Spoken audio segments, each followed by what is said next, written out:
1, 2, 3, 4. In the sleeping hills of western New York, where the winters can be brutal and the roads can be treacherous, live some of the most remarkable people in the world. Each week, we'll showcase one of these incredible characters, right here on Outstanding Artists and Human Beings of Allegany County.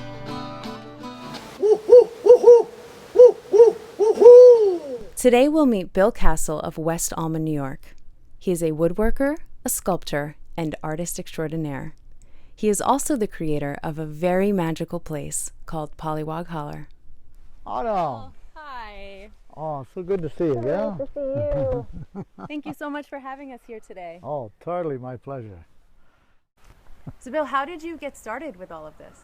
Barb's point was, I was working 6 days a week, and she says, Bill, the kids are growing up and you don't even know who they are. We had bought this property back in mid-60s, I think 66. Wow. But working construction, I had no time to do anything. I couldn't even come out and go hunting. You know, the Vietnam War was very unpopular and people were protesting. And I said, this is crazy. And Barb said, that's it. Let's move out into the woods.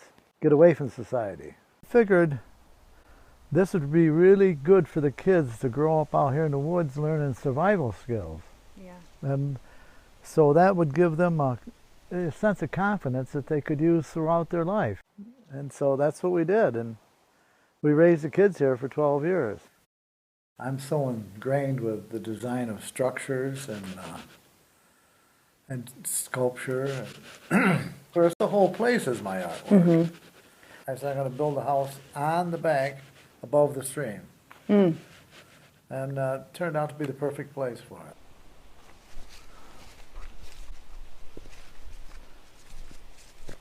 Wow.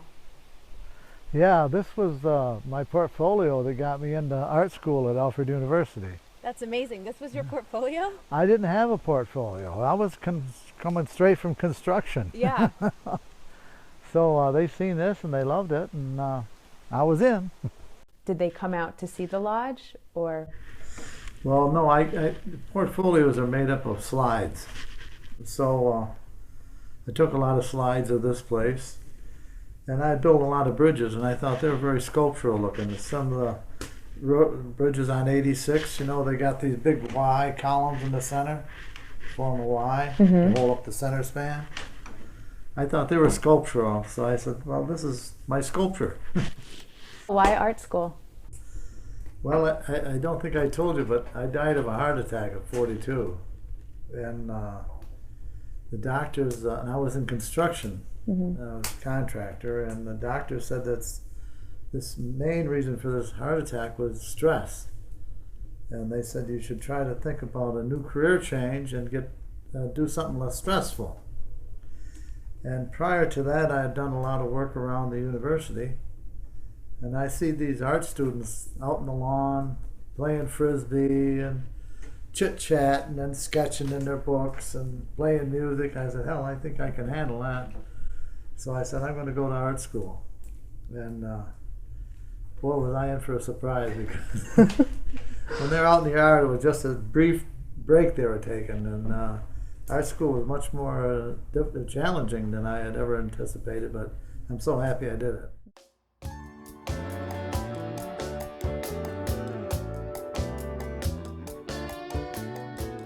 Art is probably one of the best educations you can get. You get 4 years of concentrated effort to expand your creative thought process. Once you have a grip on that, there's no obstacles in your life, only options. And it's like magic.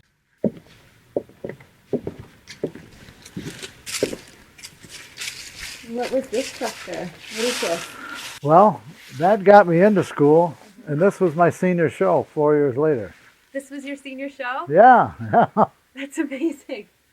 Well, I was inspired to build a sauna anyways. And I said, well, you know, I'm learning so many new things here in art school.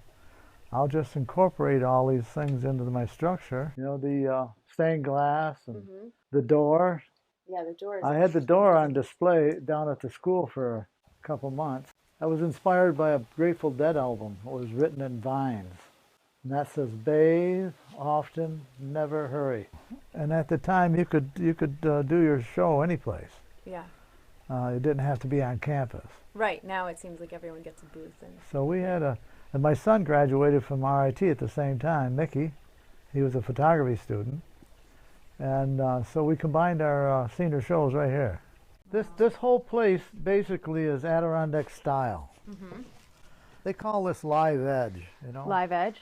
Yeah, so it really speaks about it being a tree. Right. There's knots in it, and, you know, Yeah, like in the old days, wood had to be perfect. No knots, straight grain, boring, as far as I'm concerned. But thanks to George Nakashima, he was a Japanese American woodworker, and he popularized this here live edge, knots, figure, any kind of imperfection in there is part of the beauty of the tree. And he made that popular. And I'm so happy he did. Yeah, he was a big influence on my life. So Bill, this is your workshop. Well, it used to be a workshop, but since I got my degree in art, it's now a studio. Cool. Yeah. And this is where all the magic happens? I built a lot of furniture in this little building.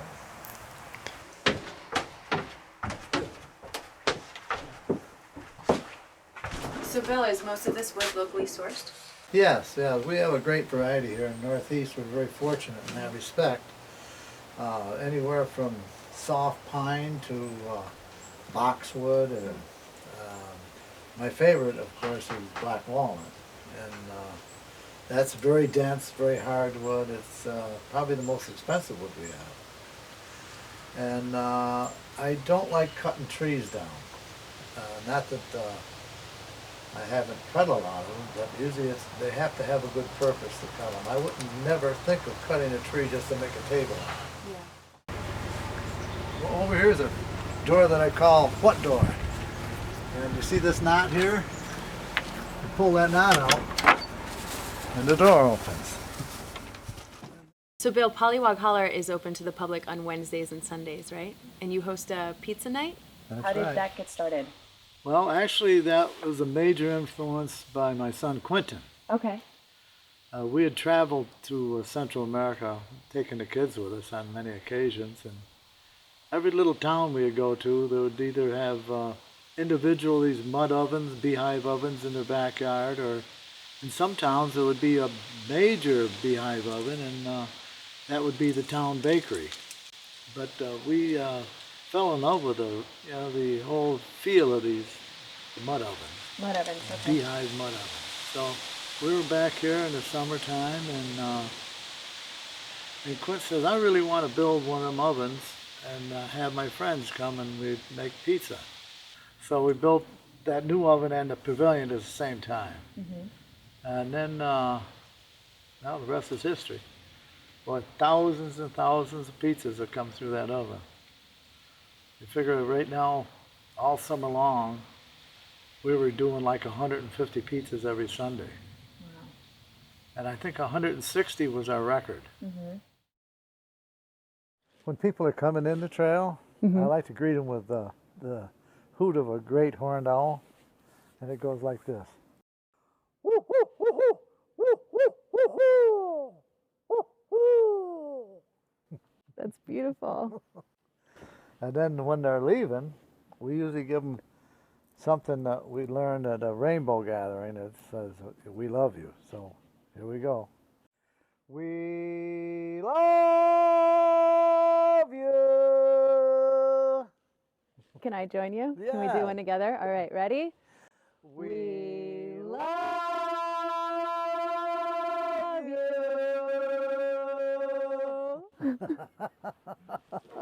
That's amazing. I maintain that every community in the world should have a Pollywog Holler. I agree. I'm not looking to franchise or anything, but go off on your own. You know, start easy. Just invite your friends and let it grow. But a nice community spot where the community can gather in a nice, common, neutral ground. Yes. Yeah. I would love that. I dream of a world that's like that. Yeah. Yeah. Yeah, this is a very special place. I've never seen anything like it. Well, we travel a lot. I did a lot of volunteer work throughout Central America. And I'd take information on ceramic industry originally.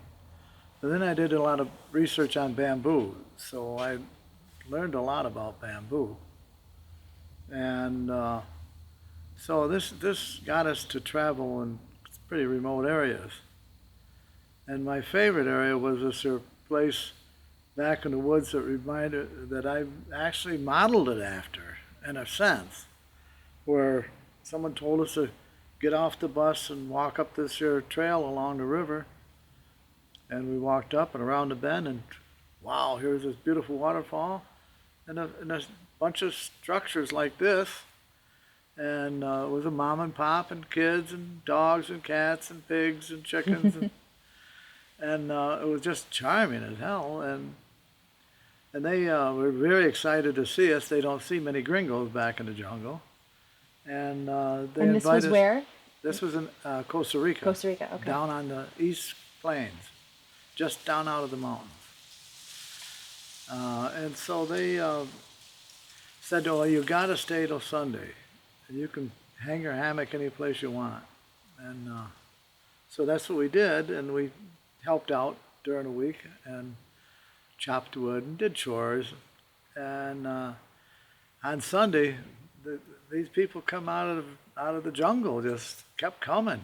And they put a pig on a spit, and they had musicians, and they had homemade booze and different things for the kids to eat, you know, like homemade sugar cane. They would cut the sugar cane, squeeze the juice and boil it down and make sugar candy out of it. So it was a real magical experience, and really got us thinking that this is what we should do back home in New York State. You know, if we can do it, if they can do it down there, why can't we do it at home? Because the camaraderie on Sunday was just amazing. These people were just like, I don't know how well they knew each other, but they sure was no arguments. A lot of smiles and dancing and having fun, and it was, well, pretty much what goes on here every Sunday. Yeah, creating a really amazing sense of community. Yeah, it was precious, precious. Mother Nature is the common denominator for everybody. You take a bunch of people, you put them out in the forest in a comfortable setting, and they're going to get along, because as Thoreau said, mankind needs the tonic of wilderness.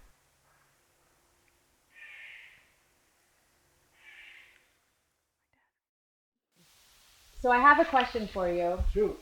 There are rumors flying all over the world. I'm sure your wife Barb gets asked this all the time. Bill, are you the real Santa Claus? How'd you know? Well, Santa, we have a little surprise for you. Oh. So we'll be right back.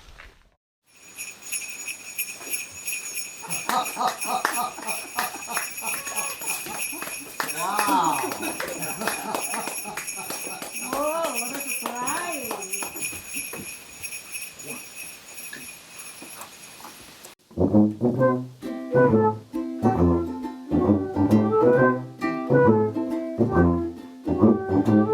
Santa baby, you slip a sable under the tree for me.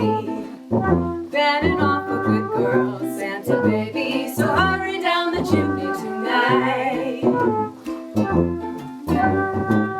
Santa baby, a 54 convertible to light blue. I'll wait up for you, dear Santa baby, so hurry down the chimney tonight. Hurry down the chimney tonight.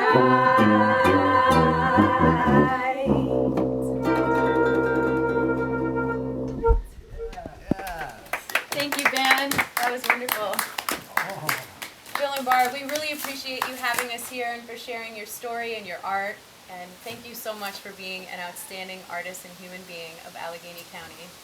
We'll see you next time.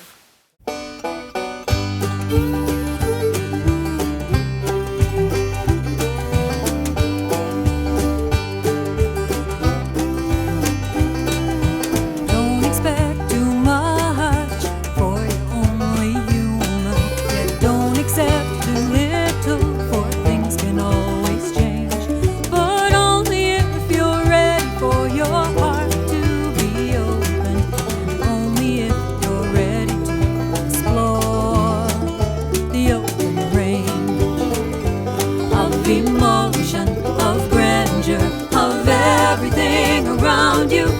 feeling the exposure of your very own soul, of the breath you've been given, of the life that surrounds